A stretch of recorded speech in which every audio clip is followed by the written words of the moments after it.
And yes, we are live. A very warm welcome to today's 28th of August. I had to check again. 28th of August, 31 days of live streaming in August. Blimey, 31st is not far away. Bank holiday is the end.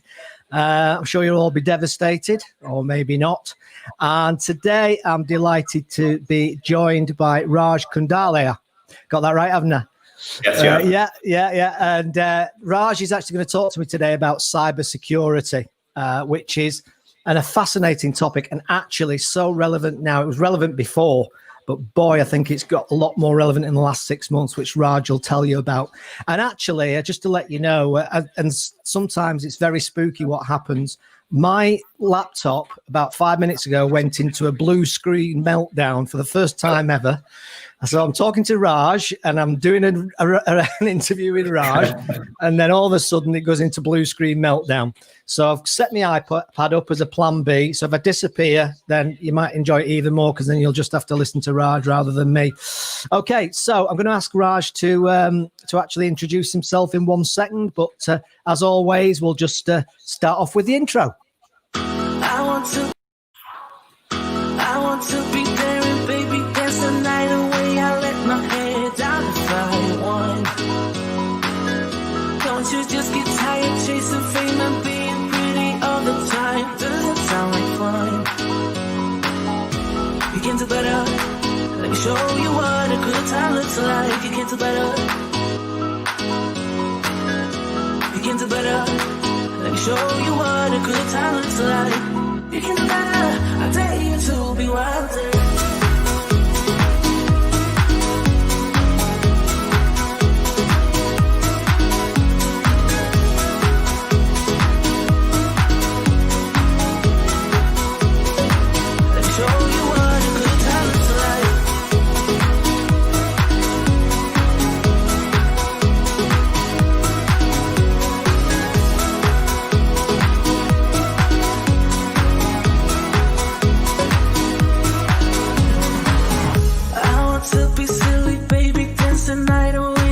My shoes off if I want. Let yourself be free and maybe you will find that there is more to life than being pretty. Honey, let's just face it. Baby, let your head down, be a little wilder. Baby, kick your shoes up, you don't have to hide it. Baby, let your head down, be a little wilder. Baby, kick your shoes up, don't hide it. I don't fit into your box, beauty queens without no flaws. You can do better. I dare you to be wilder. I don't fit into your box. Hello, very warm welcome to this episode of live streaming. And today I'm joined by Raj Kundalia. And Raj comes highly recommended, which has just freaked him out because obviously I've now put massive pressure on him. But those of you that watch this show a fair bit, you'll have heard me say many times, people say, well, how do you do this? And how do you get guests on your show? And how do you get to be a guest? You ask. And Raj came to me and sent me a message and said, oh, Latif, who you might have known has been on the show, said, worth getting in touch with you. And do you fancy having me on? And I went, yeah. And it was quite that simple, wasn't it? So Raj, very warm welcome to the show. People don't want to hear from me. They want to hear from you. I suppose the first question I've got to ask you is, are robots going to take over the world? Probably. I think so too. Right, tell us about yourself, mate.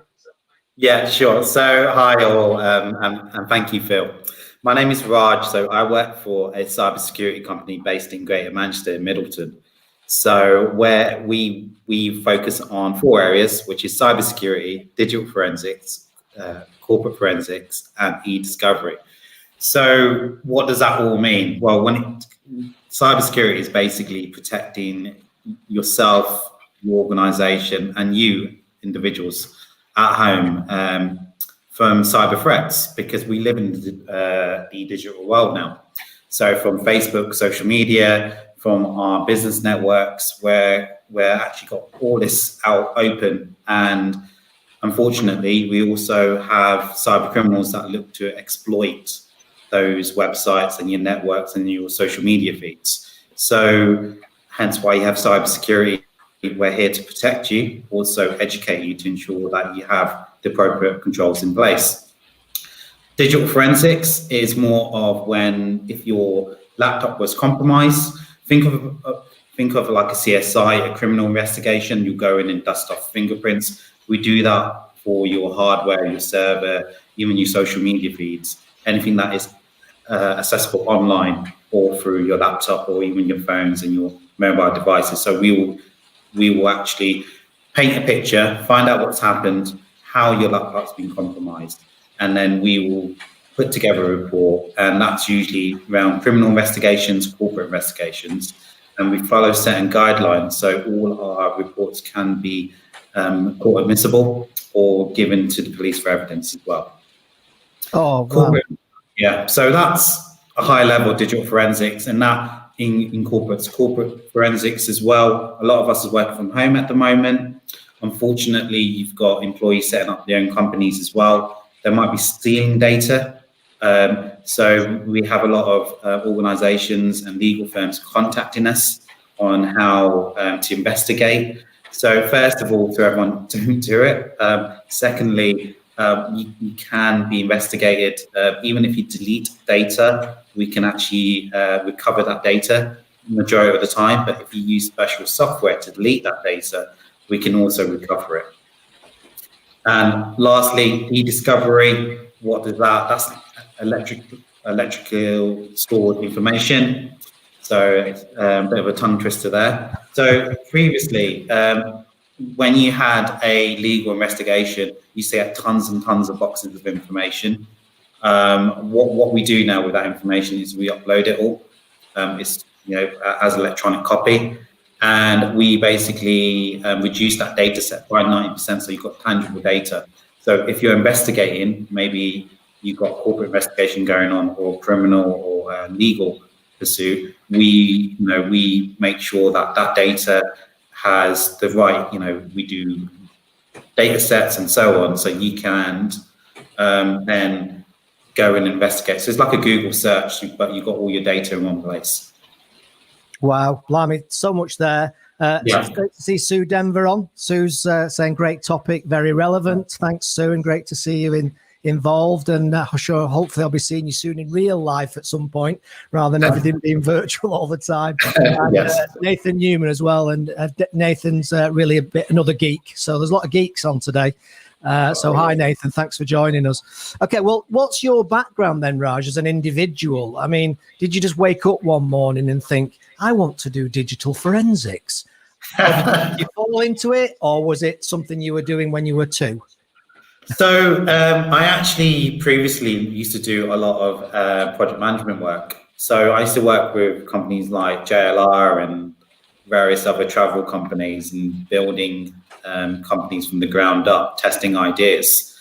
And when you build these applications, like websites and mobile apps, you put them online, and then you're like the IT company, like especially a big corporate organization like JLR, said, "Oh, have you done a penetration test?" And I was just like, "I've heard about it." "No, we haven't." So they're like, "Right, so how do you know your website's secure?"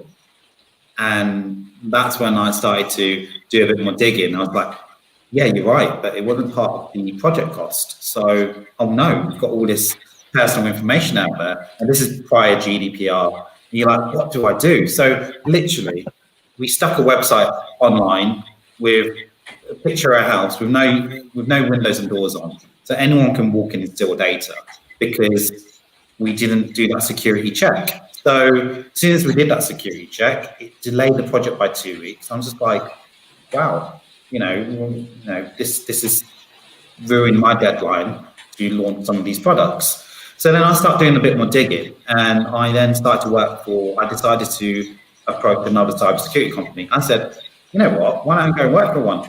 Because the best kind of learning is by actually throwing yourself in the deep end and learning. And I was very fortunate working for a company called NCC Group, because they're various industry experts and they're global. So a lot of my training and my cybersecurity training started from there, from not only from a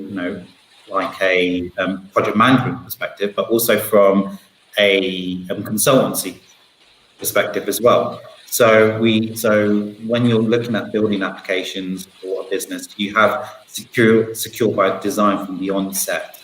So if you have somebody wearing a security hat and thinking, right, so it means that you can still say agile, you can still look at, doing all these great creative designs out there, launching your products, but you think about from the onset, like you're building the house from the ground up, not you built the house and right, the foundation's going to fall apart because we haven't thought about cybersecurity. So that's where companies like us come in, where we educate people about, right, these are the elements that you need to have in place. And these are the controls and processes. And you need a cybersecurity head to sit with your HR, your marketing team, and even have a position at board level, because from the onset they're thinking on the right levels. Because what I realized is the reason why cybersecurity was probably at a low, below than what launching a product previously, and not having that at the top gender, because it wasn't communicated at the board level. And that's where companies like NCC Group and now Sci4 and other companies now are communicating to the board. And as during COVID, people have realised the breaches. So just to give you some stats alone, so Manchester alone, cyber breaches cost Manchester economy 860 million, which is phenomenal. I think the UK is around 32 billion annually. 18,000 businesses get attacked weekly in Manchester. I think it's something ridiculous. Every 13 seconds, a company gets attacked. So you can imagine me just talking to you. There's probably been, just under 100 companies that have been attacked already. So that's where we start talking about, it's scary and it's increasing. So I'm all about educating, because yes, you're thinking, they're not going to attack me because I'm in, they're going to attack the nice shiny building that's got all its windows and doors locked, and they have the funding to protect themselves. They're going to go to the next house and they're going to see, right, I can walk in. So what we ensure is all your doors and windows are locked. If I were to break in, can I get into the crown jewels? What can I access? Because you've got you've also got outside a threat, but inside a threat. So if I was inside your organization and just say, I'm looking to leave, I'm looking to steal information, or someone's paid me to stick in a USB stick, how can that be, how can you look at best practices to secure yourself? So the first thing I started educating, because if you educate the end user and the employer, first of all, you can tell them it's a criminal offense to do that, but also you can ensure that they have the right processes and policies in place. So yeah. Well, talk of the devil. Latif's just popped in. And I think when he says looking good, he's talking more about me, Raj. I'm sorry. But really. I believe that. Shave my hair a bit more. Exactly. Hey, listen, mate, there's people all over Greater Manchester shaving their heads after watching this show. I tell you. Actually, when lockdown happened, they were actually, weren't they? Because everybody was shaving their heads because they couldn't have their hair cut. Right. Okay. So obviously, fascinating situation with COVID that I think we're all very familiar with now. Quite scary stuff. Well, a couple of questions, really. I mean, first of all, when lockdown happened, early doors, and everybody's got their businesses, every single business was probably thinking, oh my God, how's this going to affect me? How's this going to affect us? Was your gut instinct at that time to think this will probably benefit us? Or was it a case of it won't benefit us? Or was it a case of wait and see? At that point, because I started working at Sci4 from June. I remember at that time, the priority for a lot of people is very reactive. It was reactive. No one could plan for COVID. It pushed people to innovate a lot quicker and work from home. So a lot of organizations done that really well. Some organizations maybe took a bit longer to, implement some processes. But firstly, you're no longer secure. You're going at home. You're on your own personal network. You're no longer in your corporate network. And there are other ways of connecting to your corporate network, which is through a VPN, which is a virtual private network, which you can then put your traffic through your corporate network. And then that's probably a secure way. But a lot of us, what's a VPN? How do I keep myself secure at home? So the scary thing for me was that, yes, a lot of people working from home, but it was the educational piece that would have helped with organizations, which I think a lot of them did do. A lot of companies did reach, send best practices. But what about the smaller SMEs? I think 80% of businesses are, SMEs in the UK. So my advice to them was, when I joined a lot of networking groups and just, preaching and speaking to them through social media, was, right, first things first. I would say, when you click on, make sure your laptop's updated. Make sure you're not using Windows 7, using the latest operating system, which is Windows or whatever the latest one is from Macintosh. I haven't used my Mac for a very long time, so I apologize. I can't remember it on top of my head. So I would say, okay, it's Windows 10. Have you done your latest patch updates? Yes. If you're visiting a website, make sure it's HTTPS.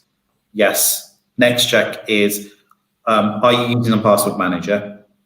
No. What's that? Well, password managers are free. It generates a password for you.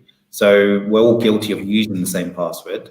The great thing about the password manager, so a good one that I use is the Google Chrome one, because all I need to remember is my Gmail account, and it stores all my passwords. But the first time when I used the password manager, I had maybe about 20 different accounts, and 80% of them used the same password. So it warned me. So I was like, right, I better change these. So I then, went back and it generated my own password. And then when Twitter got hacked a couple of months ago, when I logged into my Twitter account, it alerted me saying that you need to change your password straight away. So you got that extra level of protection. And the way it does that is these password managers scan the dark web, and the dark web is obviously where cyber criminals operate, and it looks for your email address and any of your that's been leaked online. So it searches a database, and that database captures of all the websites that have been, compromised, been hacked. So the idea when a cyber criminal hacks a website is to get your personal information, to get your email address, and to get your password, because they know 9 times out of 10 you've used that same password on other websites. Yeah, I mean, honestly, mate, I'm as guilty as anybody. Yep. On that. Just saying hello to Jitan. So I'm not sure if that's your surname as you. So yeah, Jitan. I am terrible on names, honestly. It's fine. It's what? Sorry. No, I said it's fine. You pronounced it fine. Oh, right. Okay. It is a relation, I take it. Yes. Yes. Good to see you getting the family support, which is wonderful. Yeah. Do you think that there's when it comes to cybersecurity in business, it often strikes me as it's almost arguably, and I know other people might disagree with this, but it's almost a necessary evil in a way. Obviously, if you're a big company and you've got an IT manager, IT director, they'll look after all that stuff. But as you come down into the smaller businesses, they know the risks, they understand the risks. It's quite high profile, the discussions and debates that are going on. I'm sure that they, just like the quality of those emails coming through, those phishing emails, is getting better and better and better. And I've had a couple from that are bank related, and I'm quite switched on. I'm in the digital world and reasonably experienced, but even I was thinking for a second, blimey, is this actually a real one? So has there been, or are you aware if there's been a significant uplift in cybercrime, cyber chancing, if you like, since the coronavirus kicked in? Yeah. So the most favorable attack for cyber criminals is the phishing emails. So that's definitely, increasing year by year. 91% of breaches last year were due to human error. So it was clicking on that phishing email. So I would say when you look at an email, if there's some kind of urgency or asking for personal information to pay now, 9 times out of 10, it is a phishing email. If you're unsure, don't call the numbers or reply back to that email. Go on Google and try to maybe call your bank directly or go to the branch, because they'll be able to verify if it's true or not. And they're like, right, this person, there'll be urgency. We're going to maybe shut down your account. Banks aren't going to do that straight away. So you're probably going to get a letter through the post. But even just be mindful and ring your bank, but don't ring the bank from the information that's on that email. The usual ones that are still going around are TV license, BT bills, HMRC. HMRC I don't really receive emails from HMRC. We receive round envelopes. So they just send the boys round, don't they? Exactly. They'll be coming knocking on your door with something's concerned. Yeah. But like I say, their website it's tested. So, it's quite secure, and then you can easily go on there and go online and speak to somebody online. But like I say, just ignore that email. But if you are concerned, please, find another route of contacting people, because and also the other thing on the uprise is a lot of people buying houses at the moment. So when you get an email to pay your solicitor, with the bank details in the email, call your solicitor, but don't call your solicitor call them from the number that you've already previously had, not on the one in the email, because we're seeing cyber criminals are actually getting into the emails, even though that solicitor sent the email. You've got something called a man in the middle attack, which is somebody that can see all those emails, and then they'll change some dates and details. So when you're paying a large amount sum, please double check the bank details, not over text. Just ring them up and say, I'm paying you now. Yes, I just sent you the email. It might be a bit strange. So just to confirm, these are the bank details. Yes, they are. Then pay them. There's been so many incidents recently that we had to deal with. And unfortunately, when it goes down that legal route, it's like, well, who was up wrong? It was the company or the client, and some of them still have to, pay up, because it's very difficult, even though the sooner we get on board realizing money has gone missing, the police and the bank and us, we can investigate. But it's like this, the getaway car, the guy robbing the bank, the longer you give him time, he's going to escape. Because there's been instances where we have been able to recover some funds back, and we're able to find that cyber criminal, but we weren't able to recover all the funds back because we couldn't trace where it's gone. So you mentioned a minute ago about companies getting hacked, and what you mentioned about Twitter, didn't you, getting hacked? Yep. And emails being stolen and such like. Is it, when that happens and you hear some very big names, don't you, that, well, I suppose you would hear those in the media because it's big news. But you do find some very big companies seem to leave themselves wide open to having what can be hundreds of thousands of emails stolen. Is that lapse security, or is there just a certain inevitability of it in a sense, in that, the sophistication of the criminal is getting better and better all the time? So there's two areas. So yes, the cyber criminal, if somebody like a professional black hat cyber criminal, so they're known as black hats, if they wanted to get me somewhere, they probably could, because we're connected with, I've got my grandmother, my parents, my cousins, maybe they're not as clued on as I am regarding cyber security. So just say if one of my cousins sent me a link, so I'll check this out. Maybe his phone's been compromised. I won't be able to tell. I'll click on that link. My phone's been compromised, or my email's been compromised. So, but also in a larger organization, you may have 1,000 employees. All that person will need to do is maybe get one of those 1,000 employees, or if that person's, like a C-level exec, which we call it spear phishing, when you're targeting some people that are high profile, they're being tapped daily as well. So they will look at the social media feeds and look at their digital, footprint on the web. And it's trying to make sure that, yes, your social media feeds, yes, you can still be innovative and post stuff, but follow the best steps to lock them down.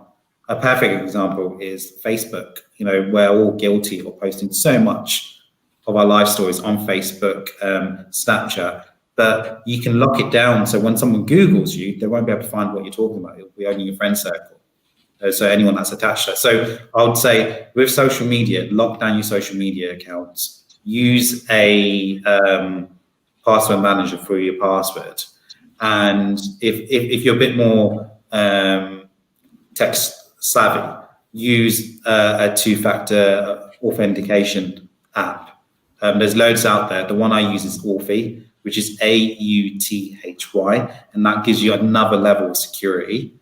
Within a lot of these social media apps as well, you can enable 2FA as well, which is the two-factor authentication. The abbreviation of it is called 2FA. You can do that. So what that will mean is, if, for example, I decide to go to Europe and I decide to log into my social media through my laptop or maybe my phone, it will just say, is this you? Because you're no longer in the UK where you usually access your feed, and then it will give me a code to unlock my account. If it's not me, I can lock that account down, because I know if someone from South Africa or South America are accessing my account, that's not me. So I can lock it down straight away. Brilliant. Okay. So, Jatin, I'm sorry, I'm terrible. Jatin, yeah, it's fine. Jatin's great. Yeah, fantastic, great. And some great advice. Tina, I can pronounce Tina.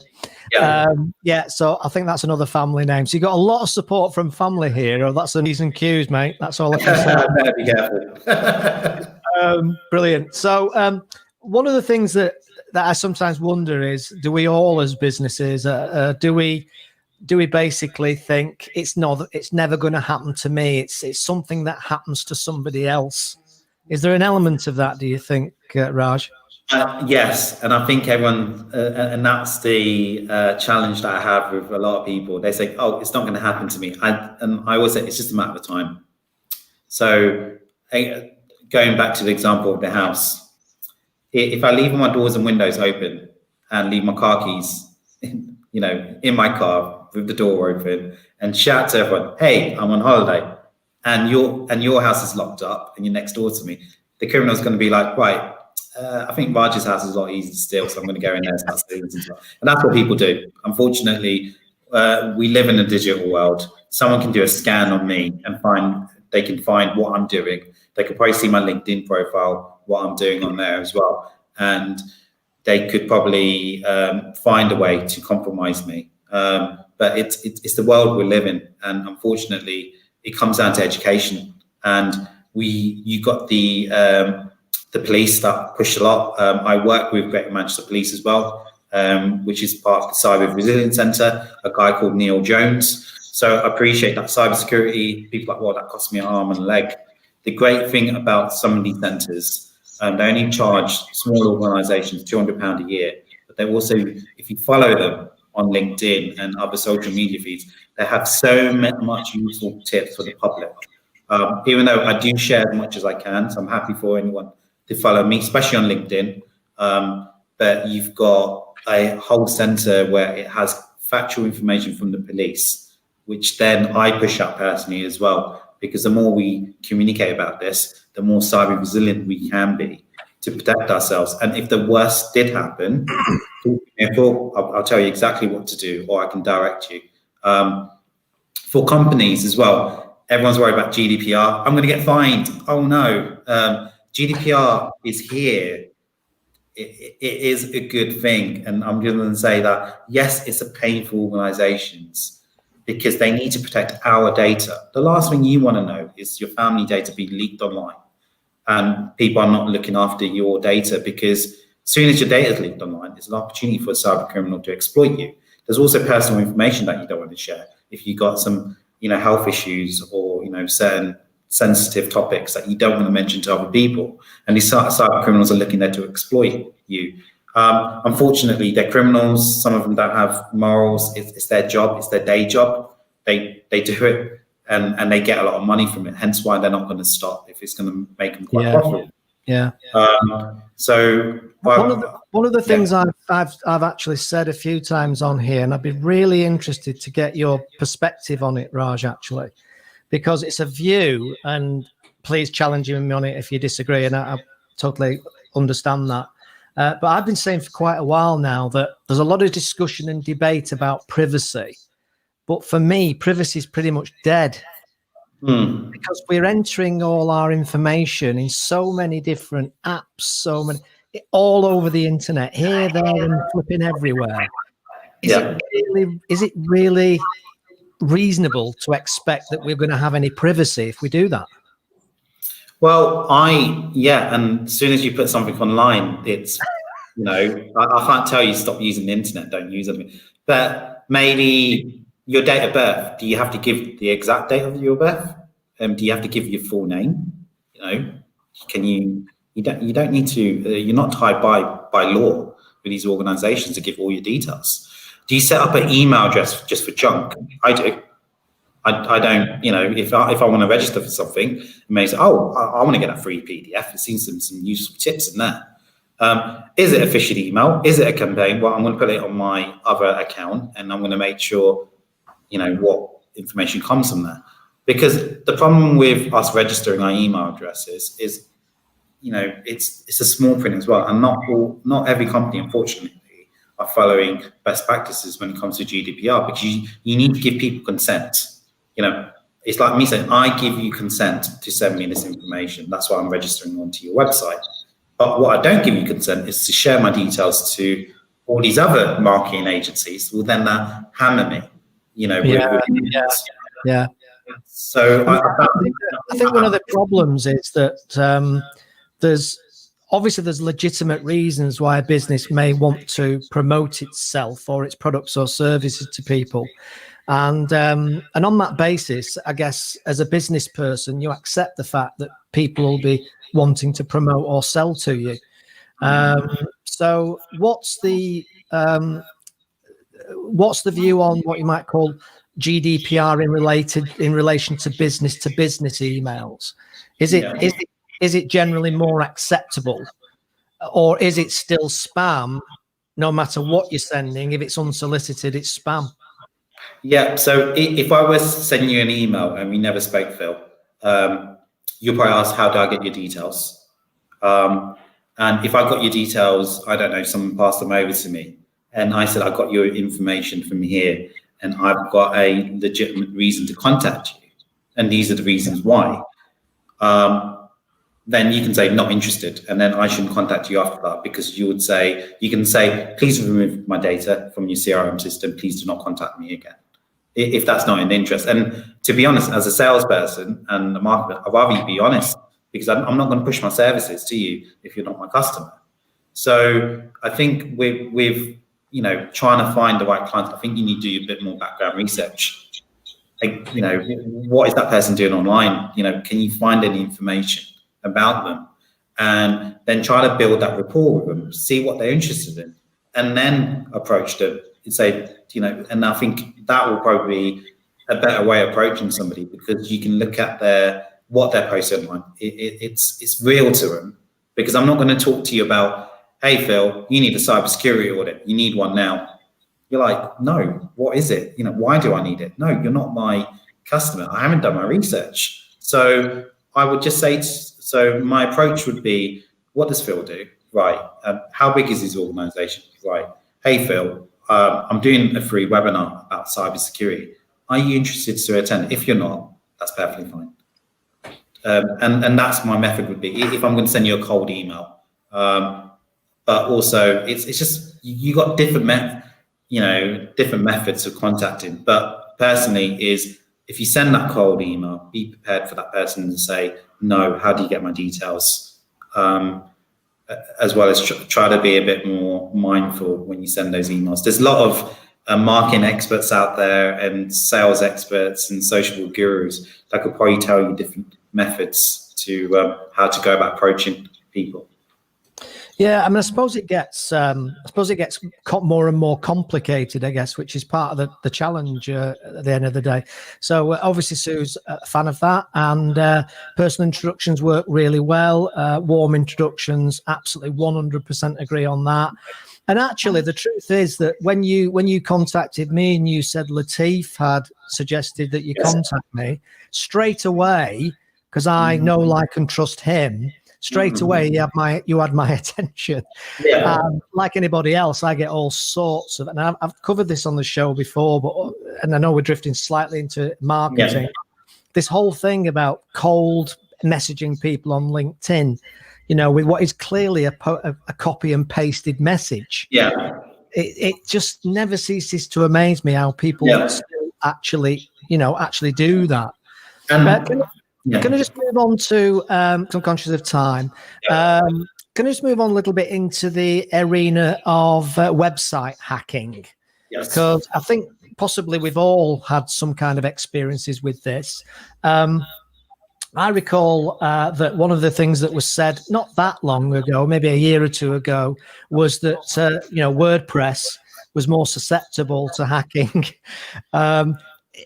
I guess, was that true? Was it a myth, or is it still the case? Well, I don't know if you'd know that, but yeah. So the problem with WordPress is a open source content management system.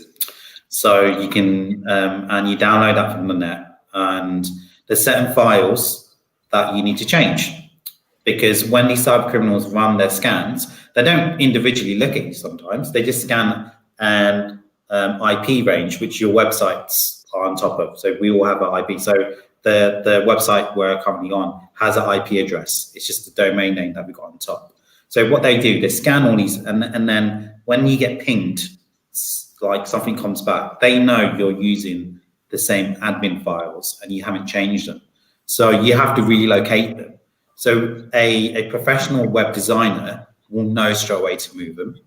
But also they will ensure that they've got the right security plugins to make sure that your website's secure. So hence why you would do, like, if you have got the money, I would always recommend you do a penetration test, which is an ethical hack, which will then look at what a cyber attacker would look for, and it follows a method to ensure that you are following that method. But if you wanted to know a bit more about, secure development, Google, I would say, I can send some links across as well, but you got something about secure from design. So that web developer, I guarantee you, the good ones will probably know this, that you need to understand, secure coding, secure development. So the larger agencies and even some of the smaller ones that are popping up are looking at, they have security on a mindset, so you won't even know that they've done this. And I think they need to, it's probably a selling point, but if you're building a website from scratch, I always recommend you do a secure coding course, which will show you how to secure code your web applications. But also when a pen tester, an ethical hacker goes and assesses your website, or even a cyber criminal, they will look at those vulnerabilities that you'll learn to fix in your website. So you're probably 80% more secure than somebody that doesn't have that training. And in most cases, then, if you do get hacked in that scenario, or to be honest, in others, is there a very good chance that a significant amount of that attack comes from overseas a lot of the time? It's difficult to track sometimes where it does come from. But if you speak to the Russians, they'll say the UK attacking them. If you speak to the Chinese, the UK and the US are attacking them. And unfortunately, don't know where that's come from.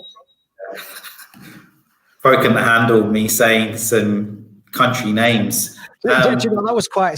This interview is really getting more scary by the minute. The minute you start talking about Russia and Chinese hacking, we suddenly get what sounds like a laser beam coming through the internet. Yeah. Sorry, go on.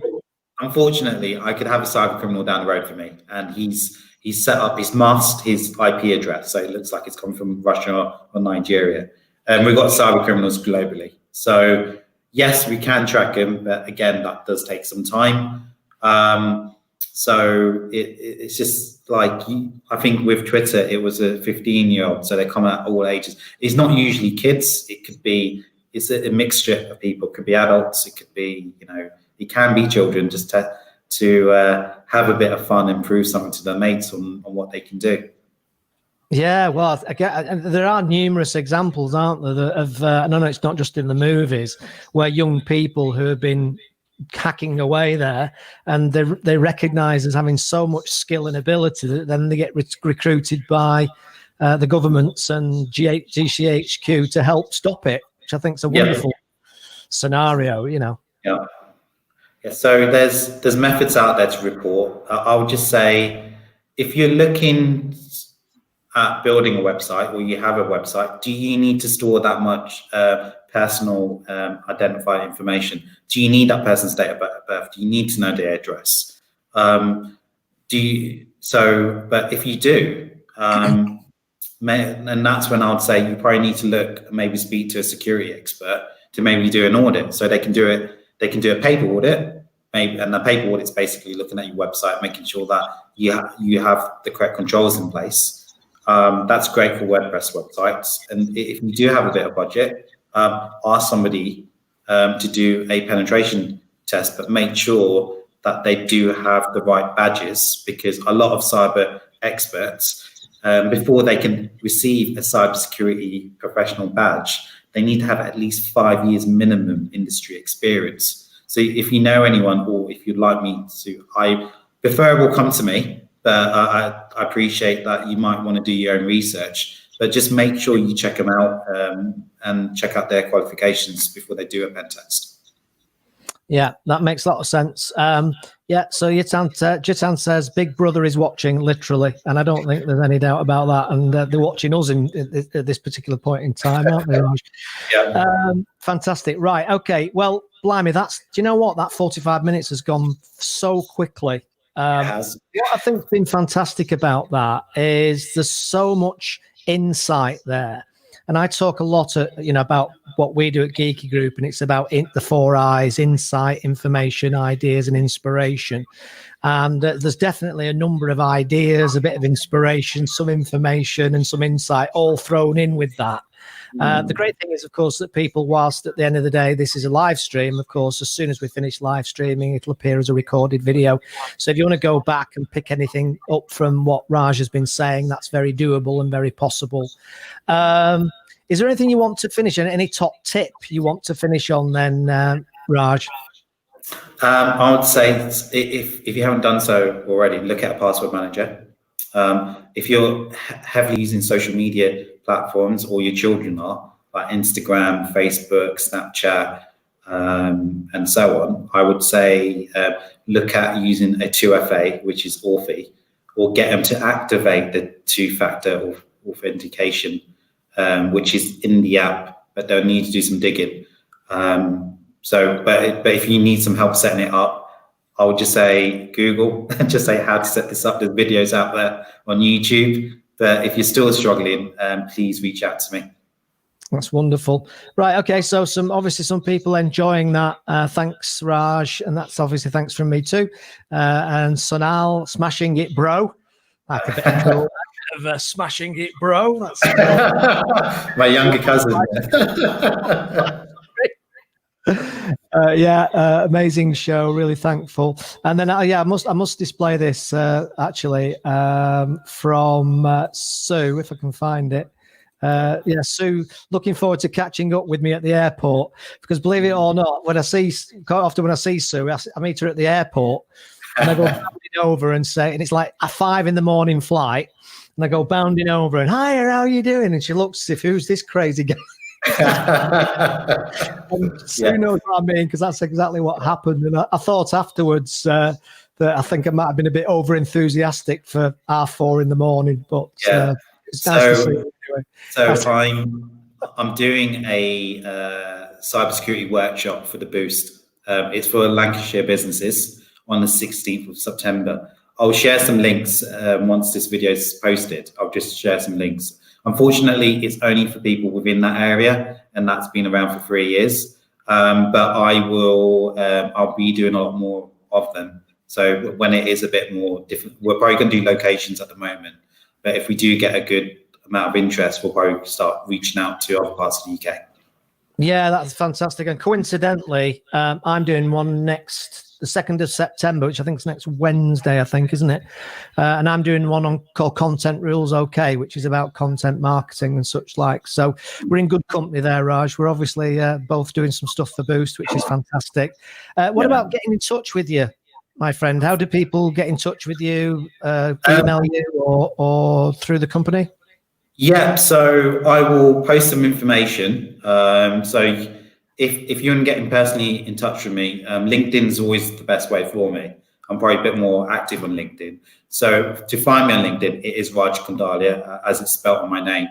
And you can find me on there. And what I'll also do, if you can follow Phil as well on Facebook, I'll add in some comments and information on other useful links that people can follow as well. Yeah, that's fantastic. Great. Well, this is a multi-stream, so it's available on Phil Croshaw on YouTube. It's available on Phil Croshaw on my personal profile, and it's available on Livestreamers Association. So if you can't find me in this day and age, especially with a name like Croshaw, it's not very common, then you really don't want to find me. It's absolutely fair enough. Mate, that's fantastic. I'll say this now, actually, because I'm planning on doing a number of panel shows in September, bringing together all the people that I've had on as guests through the live streams. So you don't have to say now, but I'd be delighted if you wanted to join that panel show. I'd love to. And we can all put the world to rights a little bit more in September, if you haven't had enough of me by the end of the No, it's perfectly fine. Hopefully we won't have more blue screens that day, but I'll be happy to jump on. Yeah. Do you know what? If the next time I speak to you or see you, that'd be a nice thing. Yeah. Next time I see you, we'll see if I've had any more blue screens ever since. And if I haven't, then I think definitely the Russian hackers are following you or me or both. Well, I do work with ex-police, so 80% of Cypher's staff have previously worked in the police. So I wouldn't be surprised one of them probably watching every word I'm saying. Exactly. Okay, so Sue agrees I'm a crazy man. That's fair enough. I'm sure that's aimed at me, not you, Raj. And Sue's just backing up because Sue obviously works with Winning Pitch, and she's very involved in the Boost stuff. And Sue's very, very supportive on that and very experienced in that, working with Sue for many years now, actually. And she's great on that whole support side for small businesses, particularly small SMEs, basically around the area, around the region. Right. Okay. I think that'll do us. And as I say, well, welcome you back in September when we get the panel show sorted out. So thanks very much, mate. Really great. Have a great weekend, and I will catch you very soon. Perfect. Thank you all as well for joining. Thank you, everybody, for attending. Really appreciate it. Hopefully you've got some useful information out of that. I know I certainly have. One of the great things about interviewing people, and I've done a lot of interviews over the years, as some of you know, one of the great things about it is you meet some great people. You learn something every single time you do an interview, and I've learned lots here now. Going to check all my cybersecurity because I've probably neglected it like most people, and it's time to go back and have a look at it. So lots to take from that, and lots of ideas, and obviously contact Raj if you want any further information, or even obviously even support in terms of your cyber security. So that's it. That's what we'll do. The wave, Raj. Very good. We've got to do the wave. Thanks, everybody. Take care. Have a great weekend, and we'll see you again soon. Bye for now.